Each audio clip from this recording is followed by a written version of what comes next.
ಒಂದಿಷ್ಟಿಲ್ಲ ಕೃಷ್ಣಾಯನ ಬಾರದೆ. ನರ ಜನ್ಮ ಬಂದಾಗ ನಾಲಿಗೆ ಇದ್ದಾಗ ಕೃಷ್ಣಾಯನ ಬಾರದೆ.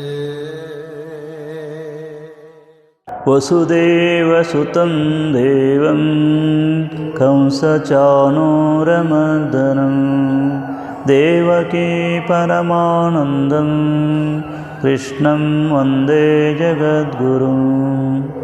ಭಾಗವತ ವಾಚನದ ಮುಂದುವರಿದ ಭಾಗ. ಭಗವಂತನಿಗೆ ನೀನು ಶರೀರವೆಂದು, ಒಳಗೆ ಭಗವಂತನಿರುವನೆಂದು ನೆರೆ ನಂಬಿ ಪರಬ್ರಹ್ಮವೇ ನಾನು ಎಂದು ಭಾವಿಸು. ಮತ್ತೆ ಮತ್ತೆ ಅದನ್ನು ಪರಿಭಾವಿಸಿ ದೃಢಪಡಿಸಿಕೊ. ಸಹಜ ಸ್ಥಿತಿಯಲ್ಲಿ ಆತ್ಮನಿಗೆ ಪ್ರಕೃತಿಯ ಸಂಬಂಧ ಏನೂ ಇಲ್ಲ. ಕರ್ಮ ಸಂಬಂಧವಾದ ಪ್ರಕೃತಿ ವಿಕಾರಗಳು ಆತನಲ್ಲಿ ಇರುವಂತೆ ತೋರುತ್ತದೆ. ಭಗವಂತನ ಧ್ಯಾನದಿಂದ ಕರ್ಮವಾಸನೆಯ ಗಂಟು ಬಿಚ್ಚಿ ಹೋಗುತ್ತದೆ. ಆದ್ದರಿಂದ ಭಗವಂತನನ್ನು ಶರಣು ಹೊಂದಿ ಮುಕ್ತನಾಗಬೇಕು. ಸಂಸಾರವೆಂಬ ಮಹಾಸಮುದ್ರವನ್ನು ದಾಟುವುದಕ್ಕೆ ಭಗವಂತನೆಂಬ ಹಡಗು ಬೇಕೇ ಬೇಕು.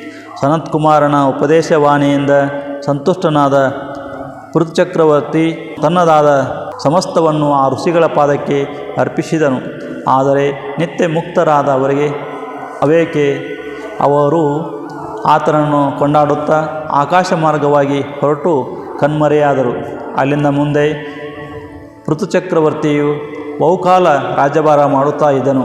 ಪ್ರಜೆಗಳ ಕಾಮಧೇನುವಂತಿದ್ದ ಆ ಮಹಾನುಭಾವನು ತಾಳ್ಮೆಯಲ್ಲಿ ಭೂಮಿಯಂತೆ, ದುಷ್ಟ ಶಿಕ್ಷಣದಲ್ಲಿ ಯಮನಂತೆ, ವೀರ್ಯದಲ್ಲಿ ರುದ್ರನಂತೆ, ಧೈರ್ಯದಲ್ಲಿ ಸಿಂಹದಂತೆ ಇದ್ದನು.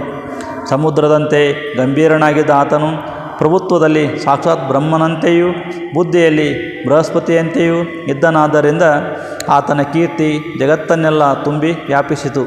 ಆತನು ಹುಟ್ಟಿ ಮಾಡಬೇಕಾಗಿದ್ದ ಕಾರ್ಯಗಳನ್ನೆಲ್ಲ ಮಾಡಿ ಮುಗಿಸಿದಂತಾಯಿತು. ಆತನು ತನ್ನ ರಾಜ್ಯವನ್ನು ಮಕ್ಕಳಿಗೆ ವಹಿಸಿ ತನ್ನ ಮಡದಿಯೊಡನೆ ತಪೋವನಕ್ಕೆ ಪ್ರಯಾಣ ಮಾಡಿದನು. ಅಲ್ಲಿ ಆತನು ಕಠೋರವಾದ ತಪಸ್ಸನ್ನು ಕೈಕೊಂಡನು. ಅದರ ಕಾವಿನಲ್ಲಿ ಆತನ ಕರ್ಮಗಳೆಲ್ಲ ಕರಗಿ ಹೋದವು. ಆತನ ಮನಸ್ಸಿನಲ್ಲಿ ಕ್ರಮೇಣ ನಿಶ್ಚಲ ಭಕ್ತಿ ನೆಲೆಸಿತು. ಆತ್ಮಜ್ಞಾನ ಮೂಡಿತು. ಆತನು ಯೋಗಾಭ್ಯಾಸದಿಂದ ಪ್ರಾಣವಾಯುವನ್ನು ಬ್ರಹ್ಮರಂಧ್ರದ ಮೂಲಕ ಮಹಾವಾಯುವಿನೊಡನೆ ಸೇರಿಸಿಬಿಟ್ಟನು. ಆತನ ಪತ್ನಿಯಾದ ಅರ್ಚಿಯು ಗಂಡನ ದೇಹವನ್ನು ಚಿತೆಯ ಮೇಲಿಟ್ಟು ತಾನೂ ಆತನೊಡನೆ ಸಹಗಮನ ಮಾಡಿದಳು. ಸುಪ್ರೀತರಾದ ದೇವತೆಗಳು ಆಕೆಯ ಮೇಲೆ ಹೂ ಮಳೆಗರೆದರು. ಆಕೆಯನ್ನು ಸ್ತೋತ್ರ ಮಾಡಿದರು.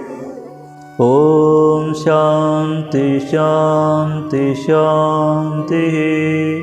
ಹರಿ ಓಂ ತತ್ಸತ್. ಶ್ರೀರಾಮಕೃಷ್ಣಾರ್ಪಣಮಸ್ತು.